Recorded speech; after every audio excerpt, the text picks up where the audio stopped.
perhitungan-perhitungan yang bercabang-cabang. Nah, itu bisa semua dilakukan di GPU gitu ya.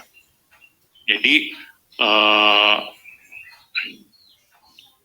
Nvidia salah satu pelopor di GPU, dan kemudian dia mengembangkan GPU itu untuk digunakan untuk compute gitu ya istilahnya.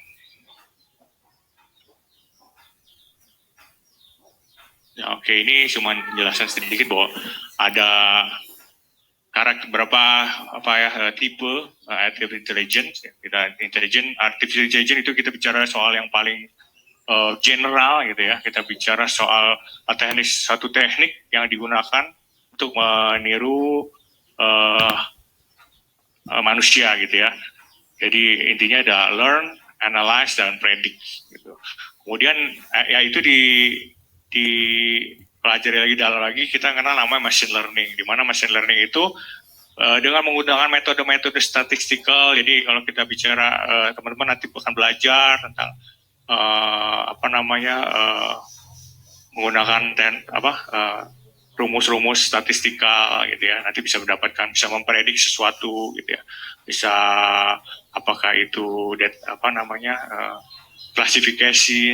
classification dan sebagainya gitu, linear regression. Itu kita belajar di machine learning.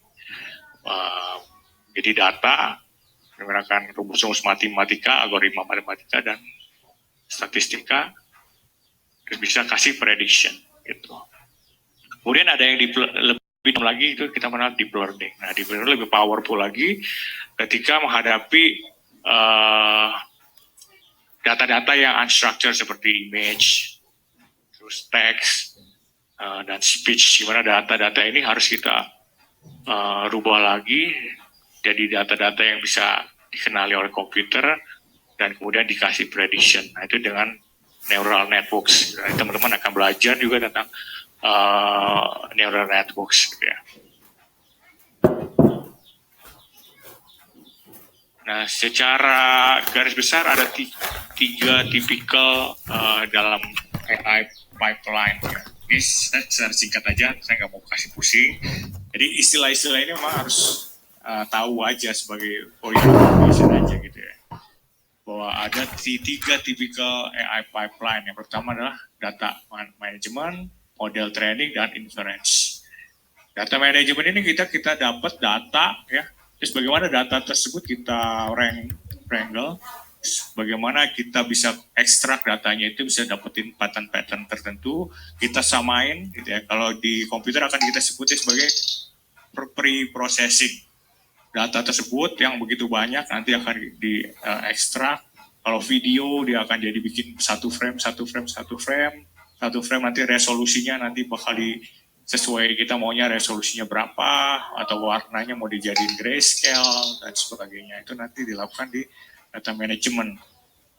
Kemudian data tersebut dikirim ke proses berikutnya, itu bagaimana kita mendapatkan suatu model, yaitu dengan cara di training. Namanya sebutnya model training. Nah, data tersebut yang sudah disiapkan tadi kita latih, gitu. Kita pelajari data tersebut, kemudian data tersebut nanti akan dapat suatu model dengan satu akurasi tertentu yang kita bisa terima ya.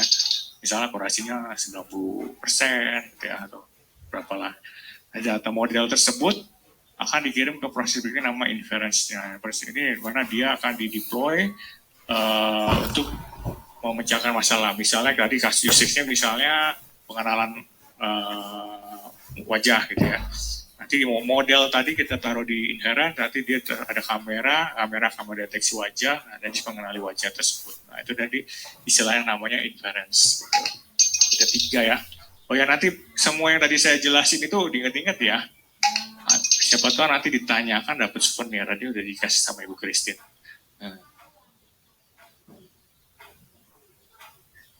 Terus, nah ini contoh, misalnya kita mau mau training gambar kucing. Kita siapin semua gambar kucing, kemudian si modi training ini, di proses training dia akan belajar untuk menggeneralisasi apa sih ciri-ciri kucing yang ada di gambar-gambar tersebut gitu ya. Dan kemudian dia sampai ternyata kalau kucing itu ada kupingnya kayak gini, matanya kayak gini, ada kumis kucing gitu.